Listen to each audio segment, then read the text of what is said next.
अ, अति प्रसन्न से अपना ये क्लास और योग हमें प्रदान करते हैं।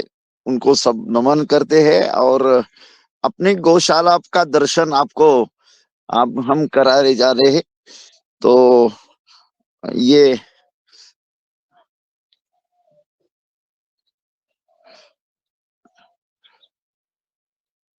जी, आप दिखाई दे रहे हैं। आपका अब ऊपर वाला जो कैमरा है ना, उसको करिए आप, थोड़ा ऊपर है अच्छा। ना वो। हाँ हाँ,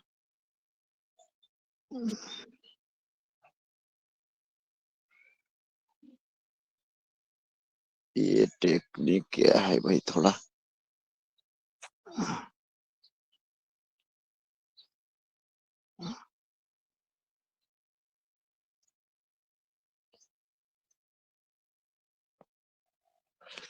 देखो ऐसा दिखाते हैं, वो तो नहीं यार, आप दिख रहे। आ रहा दिखाई दे रहा है ना, दे हाँ, रहा है। ये सब ये धीरे गौशाला धीरे है। दिखाइएगा, धीरे धीरे। अच्छा, ये धीरे धीरे, ये जो यहाँ जो प्लांट बना है वो बायोगैस का प्लांट है। हाँ, इधर इधर बायोगैस की ये स्लरी जाती है इधर। आप देख देख पा रहे हैं आप? हाँ आपको बिल्कुल देख रहे हैं। आप दिखाते थे जाइए, और हम देख ही रहे हैं। बढ़िया, थोड़ा हाँ, धीरे धीरे दिखाइए जी। देखो ये इधर इधर के स्लरी का ये ग्राउंड है, ये स्लरी का। यहाँ पाइप के द्वारा स्लरी आती है और ये पंप के द्वारा ही फिर उसको यूज करते हैं। ये सब टैंक है, ये गोबर बायोगैस के ये सब टैंक है। इसमें पंप से ही ये गोबर ऊपर जाता है, यहाँ घोल के। यहाँ ये जो आप पंप है, यहाँ ये पंप के द्वारा ये सब ऊपर जाता है और ऊपर जाके वो दूसरे टंकी में उसका वो बायोगैस बनता है। और बायोगैस बनने के बाद यहाँ घोलता है। यहाँ सब पंप का ही काम है, ये सब यहाँ घोलने जाता है। और ये मशीन के द्वारा वो सप्लाई होती है। ये जो मशीन है, यहाँ मशीन दिख रही है आप? ये मशीन है, यहाँ से सप्लाई होती है। तो ये अब उसकी चाबी नहीं अपने पास, वो बाहर गया है नौकर, थोड़े बाद आने वाला है। तो ये इसमें वो उसका बलून है। और ये गौ माता है। ये जो शेड है गौ माता का निवास है। इसमें सब गौ माता उसमें बैठी है। तो अम, तो ये सुबह सुबह का ये दृश्य हम आपको दिखाने जा रहे हैं। और यहाँ ये जो हल्दी है, ये जैविक हल्दी है। देखो आप, दिख रही है हल्दी? जी जी जी। जी जी। हाँ, देखो ये हल्दी है, बिना केमिकल की, बिना खाद की हल्दी है। इसको कोई भी अपना जो यूरिया डीएपी उसमें नहीं है। तो ये आपको हल्दी हम लाइव दिखा रहे हैं यहाँ। देखो ये हल्दी हमारे कितनी बड़ी हो गई है ये हल्दी। और इसके पास ही ये एक गौशाला है। गौशाला का दृश्य आपके पास ही है ये। तो ये सब यहाँ की स्लरी से होता है। ये जो स्लरी है पंप के द्वारा, ये स्लरी हम यहाँ ये करते हैं। ये पानी की टंकी है और ये सब हमारी गौशाला का ही परिसर है। सुबह सुबह आपका यहाँ अ, आप जहाँ भी हो वहां से आप ये देख रहे हैं। तो ये पंचगव्य चिकित्सा के जो प्रयोग है इसमें ये किए जाते हैं ये हल्दी में। तो हल्दी में, और उधर गेहूं है, उधर चना है, ये सब दूर है। तो हम चाहेंगे।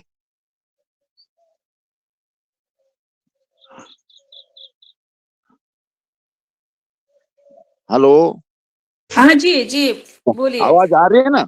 हाँ आ रही है, आ रही है। हाँ, तो देखो ये गो निवास का जो परिसर है, ये परिसर गांव के पास ही है और एक पहाड़ के पास है।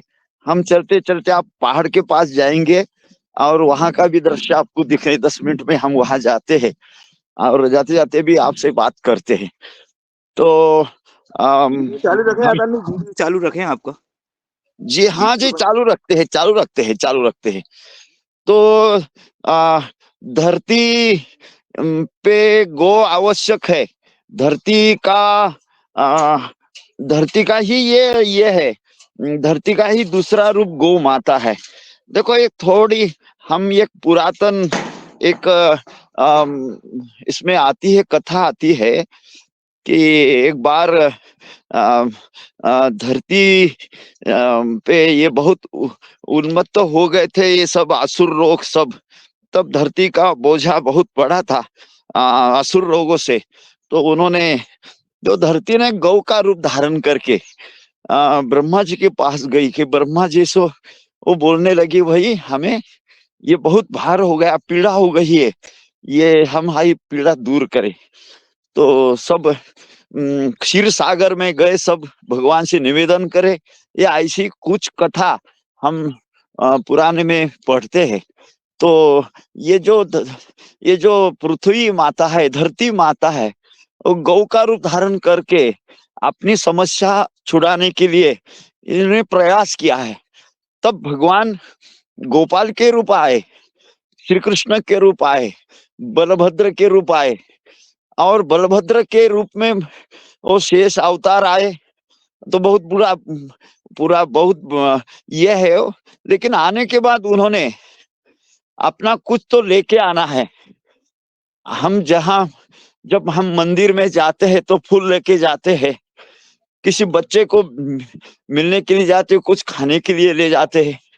ऐसा बोलते हैं, शास्त्र भी कहता है, कुछ जगह रिक्त हस्ते न गंतव्यम, रिक्त हस्त न गंतव्यम, रिक्त हस्ते नहीं जाना। ऐसी कई जगह है कि वो खाली हाथ से नहीं जाना चाहिए, कुछ तो लेके जाना चाहिए। बच्चे को मिलने के लिए तो कुछ खाने के लिए ले जाते हैं, और किसी राजा के पास जाना है तो कुछ सप्रेम भेंट लेके जाते हैं, और भगवान के पास गए तो कुछ फूल पूजा के पाठ लेके जाते हैं। ऐसा हम शादी में गए तो कुछ तो लेके जाते हैं। तो लेके जाना, तो बलभद्र शेष ने कहा, भाई पृथ्वी पर जाना है, पृथ्वी तो सब समस्या से ये है, तो क्या करें, क्या लेके जाना है। तो मीटिंग बैठी, तो सब लोगों की मीटिंग बैठी। तो उन्होंने, भाई इसके पहले भी हम गए थे, लेकिन इस बार समस्या ज्यादा है, ये कलह युग है, इसमें समस्या ज्यादा है। तो समस्या अगर ज्यादा हो तो उसको छुड़ाने के लिए भी कुछ कदम बढ़ाने पड़ते हैं।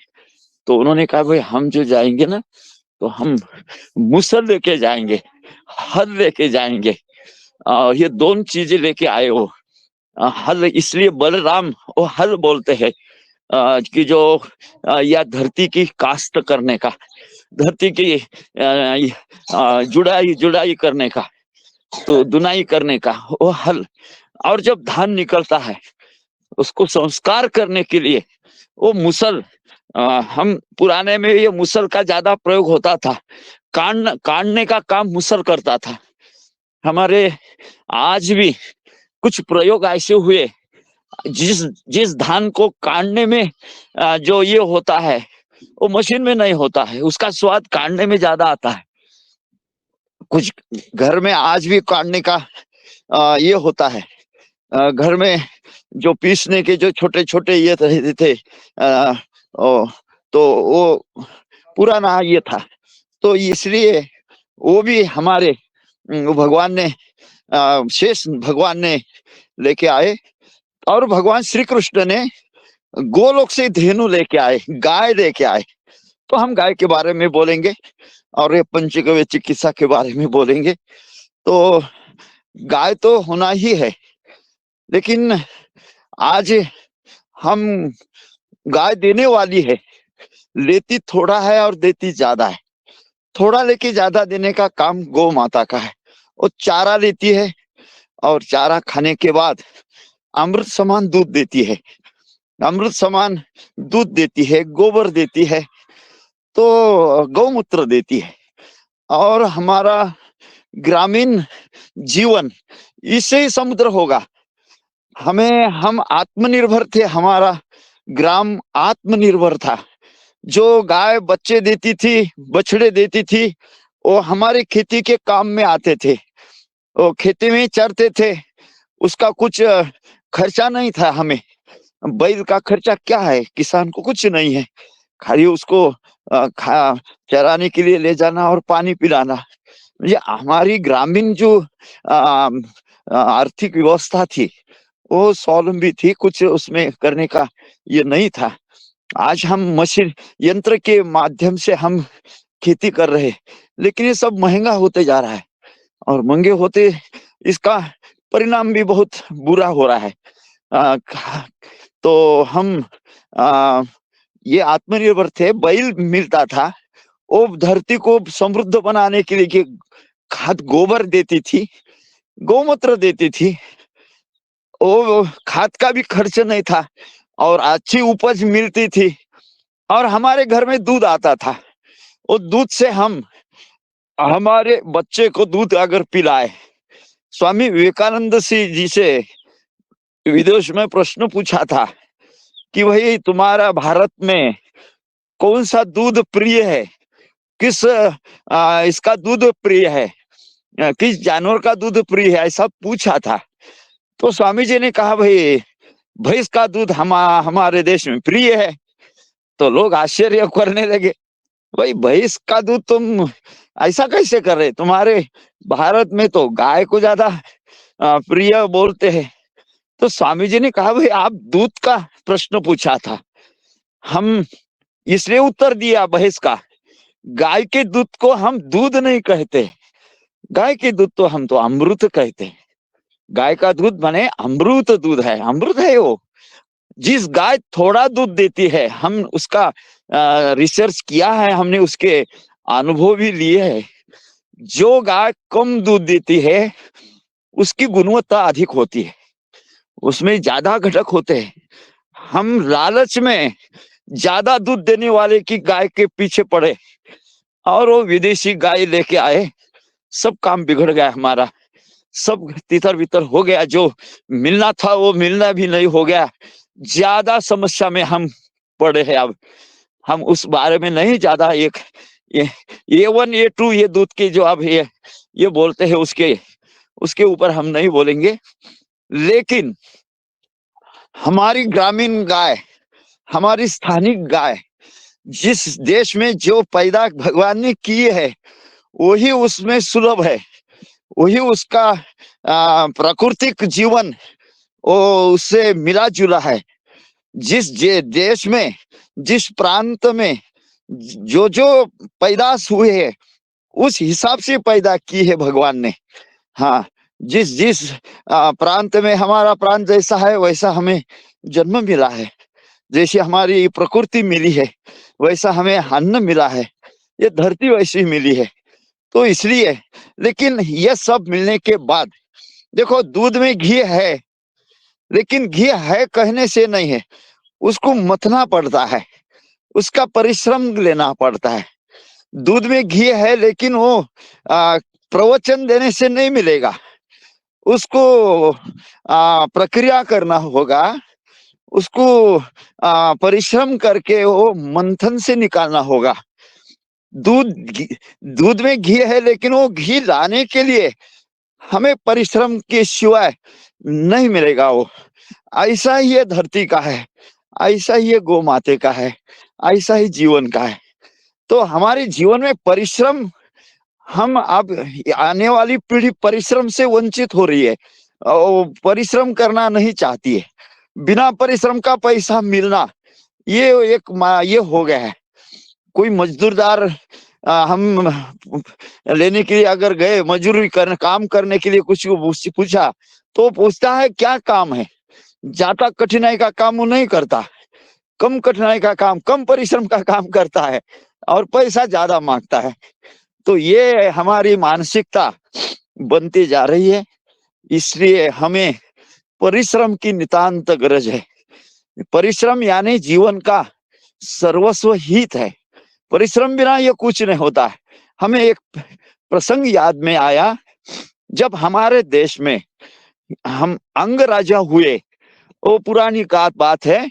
अंग राजा उनको संतति नहीं हो रही थी, बहुत प्रयास किए। आज भी संतति की समस्या बहुत है। आज संतति न होने के कारण क्या है, तो जो पशुधन है कम होते जा रहा है। हमारे ये सृष्टि की कुछ ऐसी एक ये है, उसको हम बोलते हैं कड़ी है, साखड़ी है। हाँ, एक के ऊपर एक निर्भर है, एक के ऊपर एक निर्भर है, एक के ऊपर एक निर्भर है। हमारे गांव में नंदी नहीं रहे। जिस गांव में नंदी नहीं रहते, हाँ, तो उसका घूमना नहीं होता। उस गांव की बहुत बड़ी समस्या आपको देखने में मिलेगी। नंदी अनिवार्य है, नंदी धर्म का रूप है। नंदी यानी बैल। तो जो बैल काम करते वो नहीं बैल, वो खाली खानी खाते और फिरते हैं, वो सांड बोलते हैं कुछ प्रांत में, सांड। तो गांव में सांड होना नितांत गरज है। सांड का मूत्र हमारे पुरुषत्व को एक्टिव करता है। हमारी पुरुषत्व की जो ये होती है, वो बढ़ती है, शक्ति बढ़ती है। तो आज शहरों में तो सांड नहीं है, ग्रामीण भाग में तो कम हो रही, तो शहर में तो कम होने वाली ही है। तो ये समस्या हमारे प्रकृति में जो उपज होती है, कारण सांड का गौमूत्र अगर सूंघने में आया तो शरीर की एक्टिव शक्ति बढ़ती है, शरीर के पुरुषत्व घटक बढ़ते हैं। तो ये समस्या होती जा रही है। तो अंगराजा के काल में ये ऐसा ही हुआ था। तो अंगराजा ने बहुत प्रयास किए, नहीं सफल नहीं हुए। तो कुछ ऋषि के पास गए अंगराजा। ऋषि ने कहा, भाई अंगराजा, आपको गौ सेवा करनी पड़ेगी, गौ सेवा से ही आपका ये काम होगा। बहुत ऐसे अपने इतिहास में, अपने पुराणों में ऐसे प्रसंग देखने में मिलते हैं कि गौ के सेवा से ही उनका वंश चला है, उनकी संतति हो गई है। रघुकुल रघु राजा का ही ऐसा ही है, बहुत राजा ऐसे, हम ज्यादा उसमें नहीं जाएंगे। तो अंग राजा फिर उसको यज्ञ करने के लिए कहा था कि भाई आप यज्ञ करो। यज्ञ तो घी के बिना होता नहीं है, शुद्ध घी होना चाहिए यज्ञ के लिए। ये अशुद्ध नहीं उसमें सफल देता है, फल देता है। तो शुद्ध गाय का घी अगर उसमें हमने यज्ञ में प्रयोग किया है, तो उससे जो ऊर्जा निकलती है, उसके जो ऑक्सीजन निकलता है, उससे जो धूल निकलता है, उससे जो पावर शक्ति, आज भी अग्निहोत्र खेती हमारे इसमें आया है। अग्निहोत्र खेती बहुत सफल होती जा रही है। हम यज्ञ के ऊपर चलना होगा, यज्ञ के इधर जाना ही होगा। अग्नि का और घी का ये जो सम्मिलन है, तो बहुत बड़ी शक्ति देने वाला है, बहुत बड़ा पर्यावरण को भी ये बचाने वाला है। हमारे भगवत गीता के 3 अध्याय में सह यज्ञ प्रजा सृष्टवा पूर्वाच प्रजापति ही सह यज्ञ सहित प्रजा सृष्टवा, सृष्टि की उत्पत्ति की है, सृष्टि का ये किया है। तो यज्ञ तो होना ही है। यज्ञ माने देना है, हमारा जीवन देने के लिए है, समर्पित जीवन है, आहुति जीवन है। तो गाय भी देती है, धरती भी देती है, लेकिन हम संकोचित वृत्ति से हम लेना ही लेना चाहते हैं। सरकार से लेना चाहते हैं, किसी से भी लेना चाहते हैं। केंद्र सरकार हमें दे, राज्य सरकार हमें दे, तहसील हमें दे, ये हमें दे, लेकिन हम नहीं सोचते कि हम देश के लिए क्या दे रहे, हम समाज के लिए क्या दे रहे, हम प्रजा के लिए क्या दे रहे। तो निस्वार्थ भाव से देने का यज्ञ माने देना है। लेना यानी लोभ है, देना यानी या ठिकानी लोभ नहीं है, दे लोभ से छुटकारा है। हाँ, तो हम क्या बोल रहे थे, अंगराजा। तो अंगराजा ने यज्ञ तो किया है, लेकिन यज्ञ में जो घी का और जो मंत्र का जो तालमेल होना चाहिए था, वो नहीं हुआ, और यज्ञ वो गलत यज्ञ हो गया। वो गलत यज्ञ होने से वो जो संतति हो गई है, उनसे वो वेन राजा हुआ। तो वेन माने दुष्ट प्रकृति का है, जिसमें गलत होता है, प्रकृति गलत हो गई। प्रकृति का जो शुद्धत्व चाहिए था वो नहीं मिला, और अंग राजा पैदा हुए। ये वेन राजा, उसको वेन नाम रखा। वेन बड़ा हुआ। वेन दुष्ट था, बहुत दुष्ट प्रकृति। आज भी जो लोग आसुरी खाते हैं, कुछ भी खाते हैं, किसी का भी खाते हैं, कैसा भी खाते हैं, उनकी प्रकृति वैसी हालचाल कर, जैसा खावे अन्न वैसा खावे मन होता है। ये तो सबके इसमें अनुभव की बात है। हम मेहनत से खाना है, कष्ट का खाना है, परिश्रम का खाना है, हमारा स्वयं का खाना है। दूसरों को खाने के लिए हम नहीं ये करेंगे, कदम बढ़ाएंगे, हमारा कष्ट का है। तो फिर बिना कष्ट का खाने के बहुत बड़ी प्रजा ज्यादा बढ़ी, प्रजा बढ़ती गई, बिना कष्ट का खाना, बिना कष्ट का लूट माट करती गई। जिसके पास जो होगा वो लूटने लगे, हाहाकार मचा। ओ सब धरती का भयंकर मोटा बड़ा ये हो गया। तो फिर स्वर्ग के जो दिव्य लोग होते हैं, स्वर्गीय ने ये सृष्टि की रचना करने वाले, वो सब नाराज हुए। वर्षा होने बंद हो गई, वर्षा बंद हो गई। आज भी वर्षा ज्यादा बरसाती है उससे भी नुकसान होता है, कम बरसाई उससे, जो जैसा चाहिए वैसा होना चाहिए, नहीं तो नहीं होता ये। तो धरती का फिर अन्न शोषित हो गया। वर्षा न होने के कारण सूखा हो गया। पानी पानी पानी करने लगे लोग, पानी नहीं मिल रहा है, खाने को नहीं मिल रहा है। फिर लोग और ऋषि के पास गए, ऋषि के पास गए और ऋषि से बोलने लगे, वही ये हमारी समस्या दूर करे। राजा तो दूर नहीं करता, आप ही दूर करे। ऋषि ने कहा, वही ये सब संचलन राजा के पास होता है, शासन। तो सब ऋषि राजा के पास गए। राजा तो दुष्ट ही था, राजा कुछ भी कहने लगा, कुछ भी बोलने लगा, कुछ भी आडम तिड़म बातें ऋषि को कहने लगा। तो फिर ऋषि ने अपने मंत्र के द्वारा राजा का वहां ये किया, नाश किया, मंत्रों से उसको समाप्त किया। जैसा एक आम अगर खराब हो गया तो वो फेंकना पड़ता है, नहीं तो दूसरा आम खराब होता है। एक आधा फल अगर सड़ा हुआ तो सड़ा हुए को नहीं रखना है, वो दूसरे को सड़ाता है। तो उसको नष्ट कर दिया राजा को। तो फिर उसकी माँ रोने लगी, भाई राजगादी में कुछ नहीं है, कोई नहीं है बैठना, ये हमारा अकेला एक ही लड़का है। तो फिर उसके शरीर का उन्होंने मंथन किया। ऐसा प्रयोग उसमें बताया है कि पहले उसके जंघे का मंथन किया, तो मंथन से वो निषाद लोग पैदा हुए। कम ऊंची वाले बट्टू लोग पैदा हुए, बट्टू खुडगे लोग पैदा हुए, वो पहाड़ों में रहते हैं। तो फिर उसका बाहु का मंथन किया। बाहु के मंथन से एक पुरुष निकला, और वो पुरुष निकला के बाद उनसे विनंती की, भाई हमें अन्न नहीं है, पानी नहीं है। तो वो पुरुष ने क्या किया है, अपना ऐश्वर्य दिखाया। एक बाण तीर निकाला और धरती के ऊपर उसने ये किया, तो धरती कांपने लगी। धरती ने क्या किया, गाय का रूप धारण किया। धरती बोली, है राजा, तू तीर मार रहा है, तू बाण मार रहा है मुझे, तो मेरा क्या दोष है भाई? हमारे पास तो दूध है, लेकिन पीने वाले बछड़े नहीं है। आप पीने वाले बछड़े की योजना बनाइए। तो तब उसके दिल में आया कि भाई सही बात है, गाय तो बोल रही है, धरती बोल रही है कि हमारे पास सब है, लेकिन इसका निकालने वाला कोई तो आप योजक बनाइए, ये लेने वाला बनाइए, वत्स बनाइए, वत्स। तो फिर राजा ने वत्स बनाए।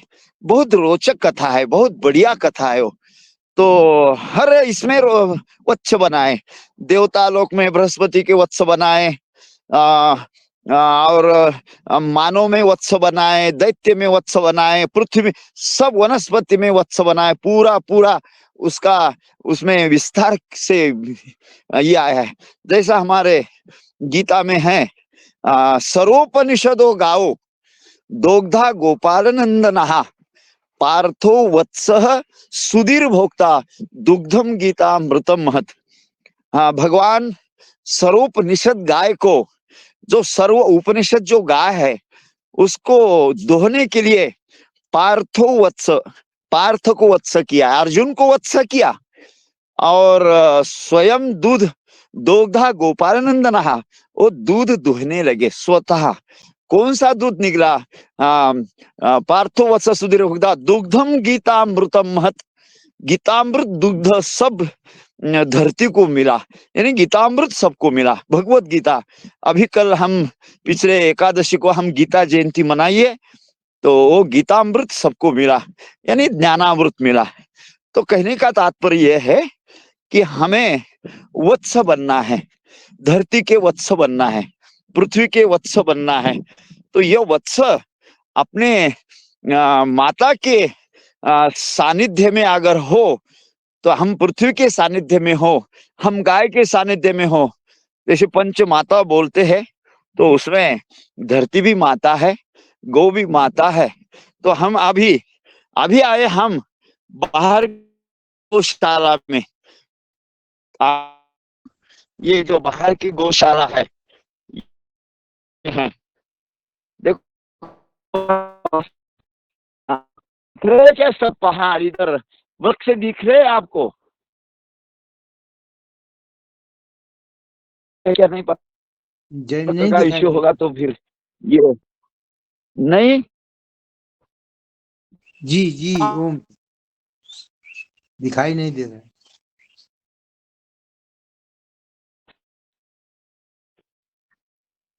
हाँ वो ये वृक्ष, ये जो नीम दिखा रहे आपको, वृक्ष दिखा, देखने में आ गए नहीं? कैमरा बंद है आपका? जी बंद है। कैमरा बंद नहीं जी, कैमरा चालू है, कैमरा चालू है जी। आपकी देखने में आ रहा है नहीं? दिखाई दे रहा है। नहीं, कैमरा ऑन है मगर अंधेरा है, शायद दिख नहीं रहा है बराबर। अच्छा, ये देखो, ये बाहर की गौशाला है, आपको दिखाने के लिए लाए थे हम, यहाँ चलते चलते आए हैं। तो ये पहाड़ की गौशाला है। नहीं, यहाँ कैमरा म्यूट है आपका, कैमरा को ऑन कैमरा म्यूट है, कैमरा म्यूट है आपका अभी भी नहीं है।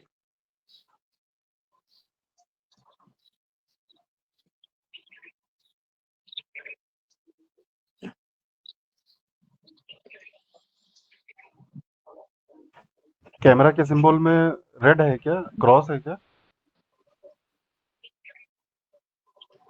लाल गोले के पास में जो है ना सफेद गोला, उसमें टच करिए। अच्छा अच्छा, लाल वाले आया अभी अब आ आया, गया सर, आ गया, आ गया। आया आ गया। ठीक है। आ गया। हाँ, ये गौशाला है, ये पहाड़ों के सानिध्य में। देखो इधर पहाड़ है सब, ये नीम के एक 50,000 नीम के है यहाँ। ये पूरा नीम का ये है, ये जो परिसर है ये अपने गौशाला का है। तो गाय तो उधर कुछ इधर भी है, कुछ उधर भी है। तो हम ये आपको इसलिए इसकी जानकारी दे रहे हैं कि गाय के लिए पहाड़ होना चाहिए और पहाड़ के लिए गाय होनी चाहिए। हमारे तुकाराम महाराज जी का एक अभंग है, धेनु चरे वनांतरी चित्त बालका पे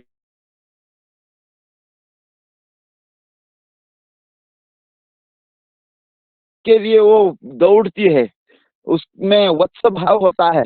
बालक भूखा न रहे, बालक भूखा न रहे, इसलिए उसकी ये इसकी ये होती है। आपको दिख रही है गाय, दिख रही है? हाँ दिख रही जी बिल्कुल बिल्कुल हाँ, हम तो दिख रहा। हाँ दिख रही है, जी जी जी। सुंदर। तो ये, हाँ ये पानी का ये है, और ये पहाड़ के सानिध्य में हम पिछले 16, ये पुराना ठिकाना है हमारा, ये स्थान था।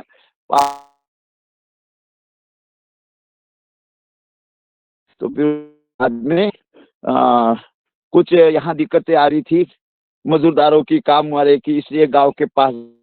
तो हम क्या कह रहे थे, तो अब चलते हैं हम अपने धरती के आगे पंचगव्य के इसके ऊपर। तो अपना जीवन गौ सानिध्य में हो, गौ माता के पैर का कुछ अनुभव हम आपके ये करते हैं। हम उस दिन कल हम बोले थे कि गाय नक्षत्र का सब संचय ये करती है, नक्षत्र के गुण अपने इसमें लेती है। तो पूर्णिमा के दिन विशेष रूप से गाय के सानिध्य, रास क्रीड़ा भगवान श्री कृष्ण ने अपने रमन रेती में उसमें गोकुल में वृंदावन में गाय चरते चरते वो रास क्रीड़ा की।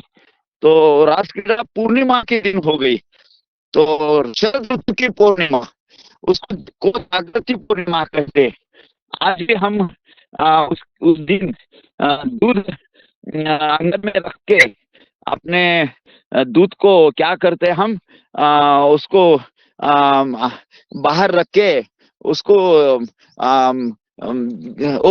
उसको खीर बनाने के लिए ये करते लेते हैं। तो सूर्य अपने चंद्र का अमृत उसमें गिरता है और हमें उसका लाभ के दिन होता है।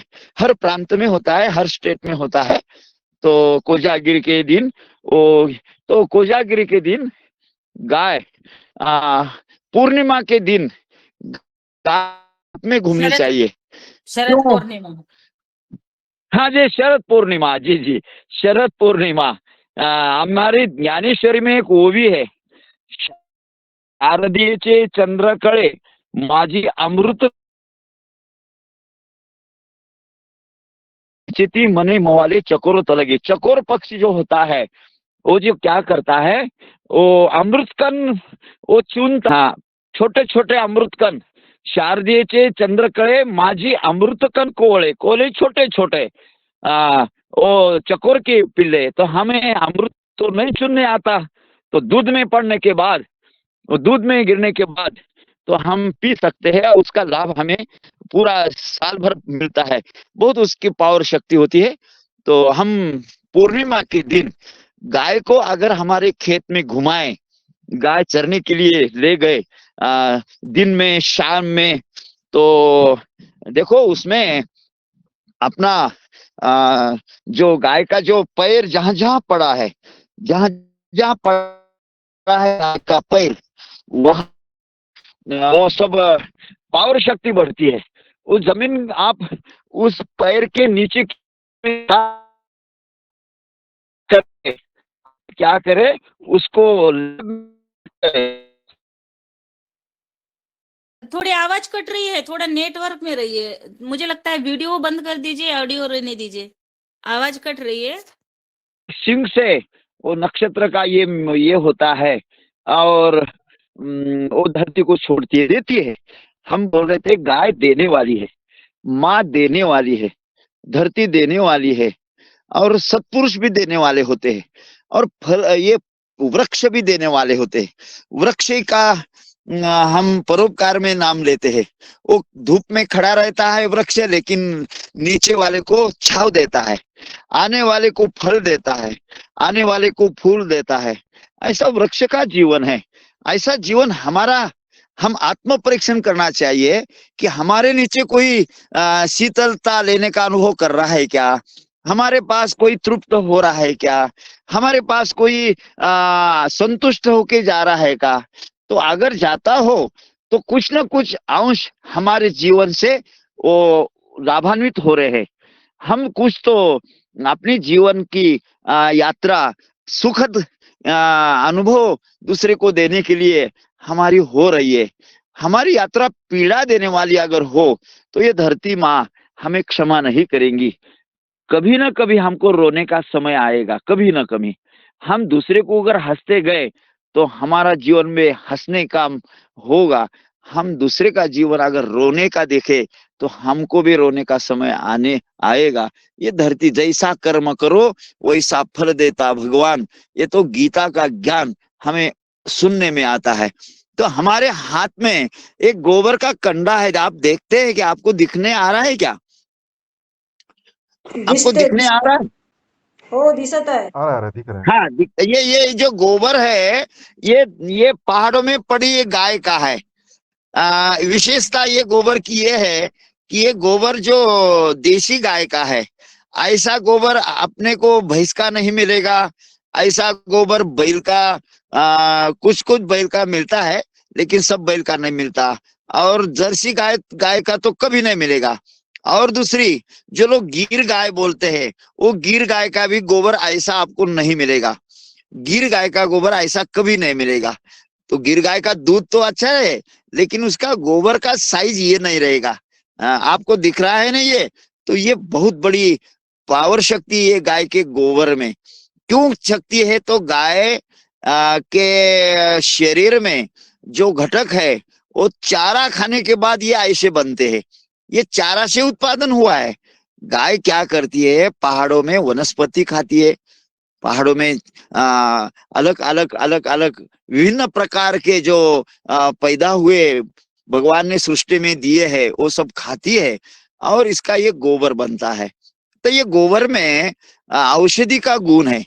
अगर ये गोबर अगर हमने जलाया और इसकी राख बनाई, तो ये राख के बहुत बड़े, गोमय भस्म के बहुत बड़े अनुभव अपनाने हैं, हमको लेने हैं। हम कल भी ये बात दोहराएंगे कि हम इसके अलग अलग परिणाम देखने में आते हैं, अलग अलग अनुभव लेके आते हैं। लेकिन ये धरती पर पड़ा हुआ है, ये हमें पता नहीं है। इसको साफ करने की भी प्रक्रिया होती है। ऐसा तो हाथ में पकड़ने के ज्यादा ये बता है, प्रयोग बता है, लेकिन हम इसका बाह्य प्रयोग कर सकते हैं, लेकिन इसका मंजन कर सकते हैं, इसका घोल बना के। हाँ, आप एक हमें ध्यान में आया है, अगर आप करें तो आपको भी अनुभव आएगा। देखो, ये गोबर लेके इसको पाउडर बनाना है, इसका पाउडर बना, कूटना है इसको, इसका पाउडर बनाना है। मुझे जला के नहीं, कच्चा पाउडर बनाना है, कच्चा पाउडर। और ये कच्चा पाउडर में पंचगव्य मिलाना है, दूध मिलाना है, ये पाउडर में दही मिलाना है, थोड़ा घी मिलाना है, और गौमूत्र मिलाना है। ये तो पाउडर तो है, गोमय तो है। और उसका एक पेस्ट बनाना है, उसको लेपन बनाना है, और लेपन अपने शरीर में मर्दन करना है, पूरे शरीर में। ये पंचगव्य स्नान का भी इसमें अंतर्भाव आता है। लेकिन जिसको त्वचा रोग है, जिसको चर्म रोग है, उसका भी ये जो पीड़ा है वो नष्ट करता है। ये पंचगव्य लेपन बोलते हैं। हम बहुत बड़े ये जो मरीज है, इसके बारे में हमने कुछ फार्मूले बताए, तो उन्होंने उसका प्रयोग भी किया है, और उसका उनको अनुभव भी आया है। हम अब थोड़े अज्ञान के वास्ते हम जाहिरात में ज्यादा फंसते हैं। साबुन की जाहिरात जितनी ज्यादा हो, उसमें उसका फॉल्ट ज्यादा है। जिसकी जाहिरात ज्यादा होती है, उसके में फॉल्ट ज्यादा होने से वो जाहिरात करनी पड़ती है। हमें जाहिरात की उसमें भाप में नहीं आना है। जो साबुन होती है उसमें सुगंधित द्रव्य मिलाते हैं। मार्केट की साबुन हम यूज नहीं करते, हमारे शरीर में तो नहीं करते, हमारे घर में भी नहीं करते। हम गोबर का बना हुआ साबुन ही यूज करते हैं। तो इसका शरीर में अगर मर्दन किया है, शरीर में इसका मालिश किया है, सुबह सुबह 1 घंटा नहाने के पहले 1 घंटा शरीर में उसको रखना है। 1 घंटा अगर अपन शरीर में रखा, तो शरीर में क्या होता है, एक प्रकार की कांति बढ़ती है शरीर की। त्वचा की जो व्यथा है, त्वचा के जो प्रदूषण से जो बनी है, वो सब व्यथा अगर हर दिन नहीं कर पाते, तो हफ्ते में 1 बार दिन भी किए तो बहुत होगा। लेकिन प्रयोग करके आप अनुभव करिए। पंचगव्य स्नान आप स्वयं करिए, किसी मरीज को ही करवाइए, त्वचा रोग का हो या और किसी का भी हो, तो ये बहुत बड़ा इसका आपको रिजल्ट आएगा, अनुभव आएगा। तो हम चाहेंगे तो अपने गौ माता के जो प्रयोग है वो सब अपने जीवन का उज्जवल बनाने का एक माध्यम है। तो पंचगव्य का लेपन जो कुष्ठ रोग होते हैं, अपना सफेद, वो कुष्ठ रोग कैसे होते हैं, कोढ़ कहते हैं, हमारे सफेद कोढ़ कहते हैं, हमारे हिंदी में क्या बोलते हैं उसको पता नहीं है।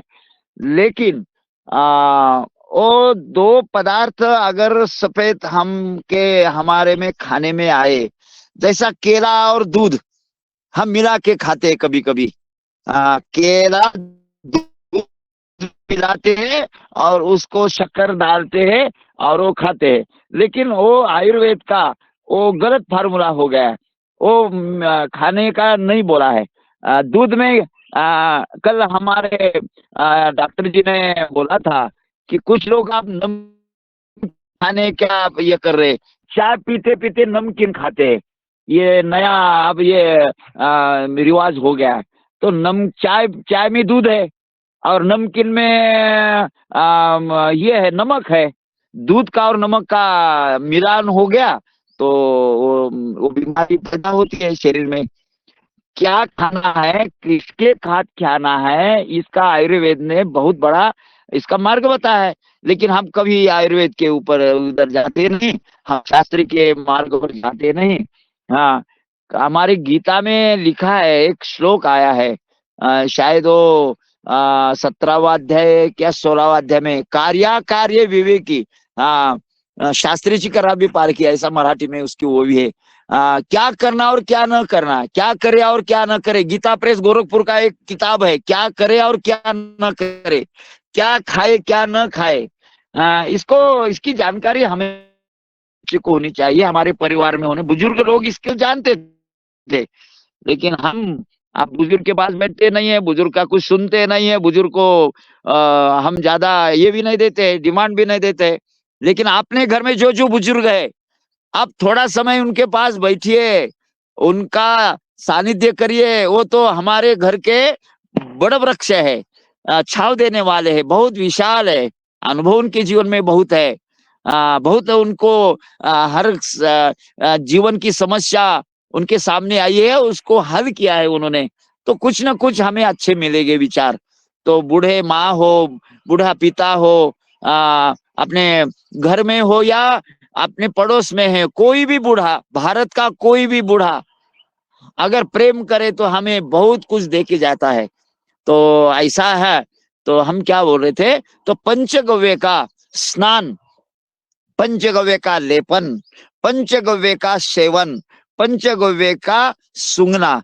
देखो किसी को अगर, हमारी सुबह की बहन जो योगा करवा रही थी, बहुत अच्छा लगा हमें, उनके विचार भी अच्छे लगे, उनकी भावना भी अच्छी लगी है और अभ्यास बहुत बढ़िया है उनका, हमें बहुत रोचक होगा। तो हम क्या बोल रहे हैं, अगर किसी को चक्कर आती है, किसी को उसकी मेधा काम नहीं करती है, बहुत लोगों का मेधा काम करने में मंद होती है, किसी को अग्नि मंद होती है, किसी की मेधा मंद होती है। मुझे बताइए लगता क्या बोल रही थी। जी, मुझे लगता है कि अब हमें थोड़ा-सा यहाँ पर रुकना चाहिए और हमारे अगर किसी सदन में भाई-बहन के कोई प्रश्न होंगे आपसे, तो आज वो हैंड राइज़ कर रहे हैं, तो फिर जी जी उनसे जी लेते हैं प्रश्न पहले, फिर हम आपको जी और जी सुनेंगे। जी, है ना? तो अब आदरणीय सुमित भैया का हैंड राइज़ है। जी, सुमित भैया। जी दीदी प्रणाम। पहले तो जब आपने शुरू में कैमरा खोला था तो मुझे तो सीधा विनोबा भावे जी के दर्शन हो गए। सचमुच में आपका जी। जो छवि है उनके, और आपने जो कपड़ा ऊपर से लिया हुआ था, तो मुझे सचमुच में उनके दर्शन हुए। और उनकी एक बात याद आई कि वो जब पूरी भारत परिक्रमा में निकलते थे तो केवल सुबह देसी गाय का एक गिलास दूध पी के ही पूरा दिन जी काट देते थे। तो जी आपकी भी बातें और आपके जीवन में, कल तो लाइव ज्वाइन नहीं हुआ बट आपका रिकॉर्डिंग सुन रहा था। मेरा एक प्रश्न था कि पंचगव्य का जो पहला वर्णन कहाँ पर आता है, किस शास्त्र में आता है, और क्या आयुर्वेद में है या किसी पुराण में है? ऐसा मुझे कहीं रेफरेंस नहीं मिल पा रहा है। क्या कई लोग क्वेश्चन अष्टांग करते हृदय हैं? में आप देखिए ना, अष्टांग हृदय है अपने पास। ओके, ठीक है। मैं अष्टांग हृदय और चरक संहिता, ये दोनों आप देखिए। चरक संहिता में तो बहुत विस्तृत वर्णन है। जी जी तो इसमें भी है, लेकिन वो कुछ अपने हिंदी में भी मिलता है, कुछ संस्कृत में ज्यादा है। नहीं नहीं, मैं खोज तो लूंगा जी, खोज आप लूंगा। खोल लीजिए जी जी जी जी। धन्यवाद धन्यवाद। हाँ बहुत बहुत धन्यवाद सुमित भैया। और आगे सबसे पहले मैं आदरणीय डॉक्टर किशोर दुबे सर अपना प्रश्न करें जी। धन्यवाद रंजना जी। मैंने कल अतिथि जी से पूछा था कि उन्होंने जो बोला था कि कपिला गाय, सफेद गाय, अलग अलग कलर की जो गाय है, उनके जो गोमूत्र है वो गोमूत्र अलग अलग प्रकार के होते हैं, ऐसा उनका अनुभव आया है। तो क्या ये गोमूत्र का अलग अलग व्याधि दुरुस्त करने के लिए पेशेंट्स पे कोई उपयोग किया गया है क्या? और वैसा ही कि अगर ये अलग अलग प्रकार के गोमूत्र यदि होते हैं तो अलग अलग प्रकार के जो दूध होते हैं उनके, उसकी भी कोई विशेषता होती है क्या? इसके बारे में अगर उनकी कोई जानकारी हो तो विदित करें। धन्यवाद। हाँ जी जी जी जी जी, आप बहुत बढ़िया प्रश्न पूछा है और ये सही है। जैसा दूध में, जैसा वो गोमूत्र में दिखता है, ऐसा ही वो घटक उसके दूध में होंगे और उसके गोबर में भी होंगे। कारण निकलने वाले जो पदार्थ है उनके, गोमूत्र हो या दूध हो या गोबर हो या, वो तीनों में उसकी पावर शक्ति आपको अच्छी मिलेगी। क्यों होगा ये? तो ये धरती के इसमें भगवान ने जैसा कुछ कनिष्ठ बनाया है, कुछ मध्यम बनाया है और कुछ उच्च दर्जा का बनाया है। चातुर्वर्ण्यम मया सृष्टम गुण कर्म विभागशः, ऐसा गीता में श्लोक आप पढ़ते हैं। चातुर्वर्ण्यम, 4 वर्ण मैंने पैदा किए।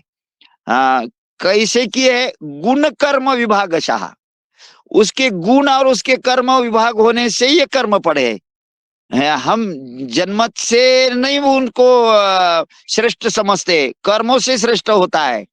हाँ बिल्कुल बिल्कुल बिल्कुल सही कहा आपने। मगर हमने आपने जो है उस पर जो गोमूत्र पर है या गाय के दूध पर कुछ प्रयोग किए हैं क्या? जी उनका जी प्रश्न। जी, हाँ हाँ हाँ, वो प्रयोग किए हैं। देखो कुछ व्याधि ऐसी है कि वो सामान्य गोमूत्र से दूर होती है। कुछ व्याधि है ऐसी है कि वो उसको विशेष भावना देनी पड़ती है। देखो अब जो गोमूत्र का सेवन करने के लिए वो छान के सेवन करने का विधि है। वो एक कपड़े को 12 बार उसको 12 उसके पर्दे करके 12 भा ये करके उसको छानने के बाद ही उसको लेना है। किसके लिए? तो विशिष्ट व्यथा वाले के लिए, को उसकी क्षमता नॉर्मल होती है, कम होती है, और क्षमता कम होने के बाद उसको पचा नहीं जाता। जैसा बच्चे का भूख अलग है, तरुण का भूख अलग है, वृद्ध का भूख अलग है। जिसकी जैसी भूख होती है वैसे उसको पचाना पड़ता है। तो भाई जी बोल रहे हैं, तो जो अलग अलग जो गोमूत्र के जो रंग बता है, तो ये रंग उसके इसलिए बता है कि सबसे ज्यादा जो गाढ़ा गोमूत्र होता है वो थोड़ा कठिन होता है। इसके प्रयोग कठिन बीमारी के लिए करना है। देखो कुछ धूल ऐसी होती है, झटक जा हमारे कपड़े ऐसे झटके के वो निकल जाती है। कुछ दाग ऐसे होते हैं कि उसको बहुत रगड़ना पड़ता है। ऐसा ही बीमारी का है ये। कुछ बीमारी तो कुछ नॉर्मल गोमूत्र से जाएगी, लेकिन कुछ असाध्य बीमारी है कि हर प्रयास करने के बाद भी वो नहीं रही है, तो उसके ऊपर उसके प्रयोग है। लेकिन उसके प्रयोग किसी जानकारी से ही लेना है। हम उठाए और करे तो नहीं होगा वो। हमारे वैद्य उसको जानते थे, उसकी मात्रा कैसे देनी है, किस समय देनी है, कितने उसमें क्या क्या मिलाना है, उसका एक शास्त्रीय उसका ये होता है। और सबसे ज्यादा जो होती है हमारी उसमें भावना शक्ति बहुत बड़ी होती है। हम आगे अगले वाले को किस भावना से किस उद्देश्य से हम दे रहे हैं। हमारा उद्देश्य अगर पैसा ही कमाना है तो हमारे फार्मूले कुछ हद तक ही काम करेंगे, ज्यादा नहीं करेंगे, क्योंकि हमारा उद्देश्य तो पैसा कमाना है। आज के डॉक्टर लोग क्या कर रहे हैं, पैसा कमाने के लिए नाना तरह के ये कर रहे हैं। और उसका तो हमारा जो पुरातन जो चिकित्सा ये मार्ग था तो वो तो सेवा का था और समाज की सेवा करने के लिए वो कुछ ये ऐसे प्रयोग करके असाध्य रोग को भी दूर करते थे, असाध्य रोग। हाँ, अब तो पैसा लेने के बाद पैसा फेंको और तमाशा देखो चल रहा है। हर इस अस्पताल में क्या चल रहा है, तमाशा है। ये सब अस्पताल सब तमाशे के भरे हैं। हम किसको दोष नहीं देंगे, लेकिन हम प्रकृति के ओर चले, हम गाय की ओर चले, हम ऋषि मुनि की ओर चले, हम शास्त्र की ओर चले तो आज भी मेरा गांव मेरा वैद्य आज भी ये होगा, सक्सेस होगा और सबको लाभदायक होगा। हम ज्यादा नहीं आपको ये बारे में बताएंगे, लेकिन हमें आशीर्वाद कमाना है। पैसे से ज्यादा आशीर्वाद बड़ा होता है। समाज सेवा करना, सिया राममय सब जग जानी, सिया राममय सब जग जानी। तो सिया राममय सब जग जानने के बाद अगर हम ये भावना करेंगे और देंगे तो उसका फल भी मिलेगा और उसका परतावा भी अच्छा मिलेगा हमें। तो हमारा यही मार्ग है और क्या, कुछ नहीं। बताइए, हम जो बोल रहे हैं आप सहमत है? अतिथि जी, हम आपसे सहमत है। हमारी रिक्वेस्ट है कि आपका नंबर और आपके जो वैद्य जो थे जिन्होंने अलग अलग कपिला गाय बोलो या बाकी बोलो उनके माध्यम से जो बीमारियां दुरुस्त की है, उनका यदि नंबर मिलता है तो उनसे हम अलग से बात कर सकते हैं। तो आपका और वो जो वैद्य जी है उनका नंबर भेजने की कृपा करें। धन्यवाद। जी जी जी जी जी, कोई बात नहीं। हमारे बहन जी के पास है, हमारे बहन जी के पास है। जी जी, मैं आपको नंबर देती हूँ और मैंने ग्रुप में भी जोड़ दिया है मुख्य वक्ता जी को, और हमारे उनकी सारी लिंक वगैरह मैंने वो फोटो शेयर कर दी है नंबर के साथ। ये सब जो कृपा है हमारे बहन जी की है। हम तो धन्यवाद और भी देते, आज बहुत बड़ा धन्यवाद आज भी देते हैं कि ये सब लोग हमें दर्शन करने मिले और ये हमारी बहन जी हमारे सही हमारे ऊपर बहुत कृपा किए। धन्यवाद। नहीं नहीं, धन्यवाद नहीं। हाँ, मैं तो छोटी हूँ, मेरा तो ये काम है। आप जो काम कर रहे हैं उसमें मेरा थोड़ा सा सहभाग है। और आगे आगे मैं आदरणीय सम्माननीय श्री पवन कुमार सर से निवेदन करती हूँ कि आज के मुख्य वक्ता हमारे शिवाजी गर्दी जी पर उन पे आपके कुछ कमेंट होंगे और बाकी 2 हैंड राइज है। तो स्वागत है सर। आदरणीय पवन कुमार सर, आवाज आ रही है? जी जी जी, रंजना जी, बहुत सुंदर। आज की कक्षा भी बहुत अच्छी रही। शिवाजी राव जी की बहुत बहुत आपका अभिनंदन। मैं अभी प्रवास में हूँ, मैं आपकी बात सुन रहा हूँ। तो अभी मैं अपने बाकी जो हमारे साथी हैं उनके कमेंट्स आप ले लीजिए। बहुत बहुत धन्यवाद। बिल्कुल बिल्कुल, धन्यवाद सर। अब आदरणीय रूप सिंह भैया जी, आपका हैंड राइज है, स्वागत है जी। ओम सदन को प्रणाम और गुरुदेव को बहुत बहुत प्रणाम जो आज हमें ज्ञान वर्धन किया है उन्होंने गाय को लेकर। और जी नमस्कार जी। बहुत अच्छी चीजें सुनाई है हमको गाय के संबंध में, गाय के गुणों देखो, और गाय हम तो आपके सुनने के लिए जुड़े हैं भाई जी, हम तो आपके सुनने के लिए जी हमारा बहन जी का भी सुनना है हमें, आपका सुनने के लिए हम खड़े यहाँ जुड़े हैं। हमारे पास कुछ नहीं है ज्यादा जी। नहीं, आप जैसे मतलब व्यक्तित्व का सुनना और हम मार्गदर्शन लेना ही महत्वपूर्ण समझते हैं। और जैसे आपने ये सारी चीजें सुनाई है तो आज अभी वर्तमान जो नई पीढ़ी जो है उनको गाय को लेकर क्या संदेश दे सकते हैं हम इस मंच से, और क्या उनको प्रेरणा दे सकते हैं? जैसे हम देख रहे हैं आज प्रत्येक परिवार जो किसान परिवार है वो भी गाय से वंचित होते जा रहा है। तो कैसे उनको ऊर्जा मिलेगी और उनका जीवन कैसे दुरुस्त यापन होगा बिना गाय के? तो थोड़ा सा उनके लिए कहें आप। देखो, हमने एक पेपर बनाए हैं वो गो विज्ञान परीक्षा। हम हर स्कूल में जाते हैं और वो पेपर बांटते हैं और छोटे छोटे उसमें प्रश्न हैं, छोटे छोटे उसमें उत्तर भी उसमें दिए, खाली उसको ढूंढना है और उसको ये करना है। जैसे हमारे पंचगव्य की परीक्षा 3 भाग में होती है, 2 पेपर लिखने में होते हैं और 1 पेपर मोबाइल पे होता है, ऑनलाइन मोबाइल पर। तो मोबाइल पर जो पेपर होता है उसमें प्रश्न भी होते हैं और उसके नीचे उत्तर होते हैं, तो उसको ढूंढना है। ऐसा ही हमें हमारे आने वाले स्कूलों में जाके इसकी जानकारी दी, इसके अनुभव। बच्चे बहुत अच्छे होते हैं, बच्चे मन के सच्चे होते हैं, लेकिन हम उनको यहाँ तक नहीं लाते। छोटे छोटे बच्चे को हमने लाने के लिए तो गांव में गौशाला लेके गए, नहीं तो ये तो पहाड़ में थी। हमारा उद्देश्य था कि पहले हमारा गांव हमें अच्छा रिजल्ट देना है, बाद में आगे जाना है। तो उसके परिणाम अच्छे मिल रहे हैं। जो गर्भवती माता है वो वहां प्रदक्षिणा करती है, वहां आती है, गाय को रोटी खिलाती है, गाय की पूजा करती है। तो हमें तो जल्दी तो नहीं रिजल्ट मिलेंगे, लेकिन हाँ आस्ते आस्ते रिजल्ट मिलेंगे। जो माता गाय की प्रदक्षिणा करती है उसके गर्भ में वो संस्कार पहुंच जाते हैं और उसका भी लाभ मिलता है। तो हमें छोटा छोटा कदम बढ़ा के जाना है। बहुत बहुत धन्यवाद। समय हो गया आपका, मर्यादा का समय हो गया। धन्यवाद। जी जय जी गौ माता। जय गौ माता। और आगे मैं आदरणीय रमेश चंद्र मेहरा जी भाई साहब से निवेदन करती हूँ, उनका हैंड राइज है और आभार भी वो भी करा दे आदरणीय दादू। जी ओम। सदन को नमन। बहुत अच्छी जानकारी हमें प्राप्त हुई है, आपका चरण वंदन सर।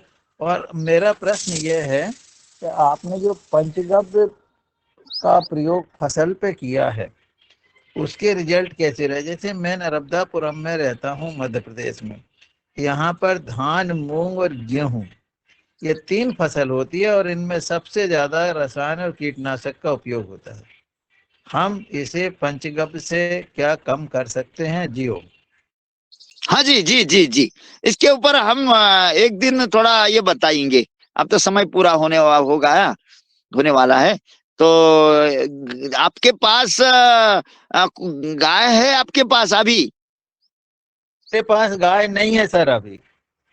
तो गाय तो लेना ही लेना है आपको। जिसके पास गाय होगी उसका पहले तो उसका पावर शक्ति आपके घर में आ जाएगी, ग्रह दोष दूर होगा आपके घर का, वो पॉजिटिव एनर्जी होगी घर में। गाय अगर आई तो आप छोटी गाय लेके आइए, बच्ची लेके आई, छोटी गाय अगर हो तो भी काम चलेगा, फिर आपको हम बताएंगे।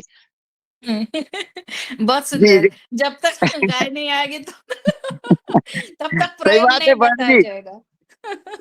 हमारा बोल आपने सही पकड़ा कि जो है इनके पास गाय है कि नहीं। आपने जो सही पूछा, इनके पास गाय नहीं है और ये क्वेश्चन कर रहा है गाय का।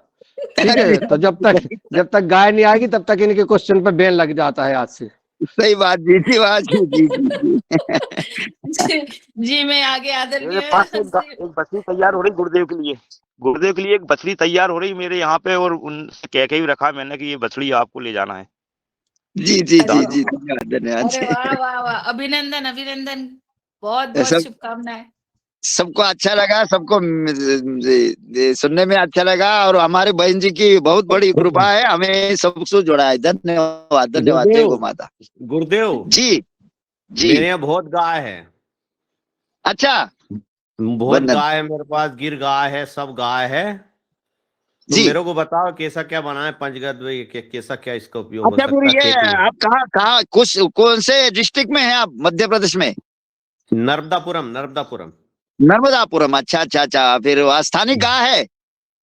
हाँ है ना, देसी गाय है, देसी। तो फिर आप ये पंचगव्य चिकित्सा और ये सेंद्रीय खेती का ये कुछ ये करिए, पकड़िए इसकी। ये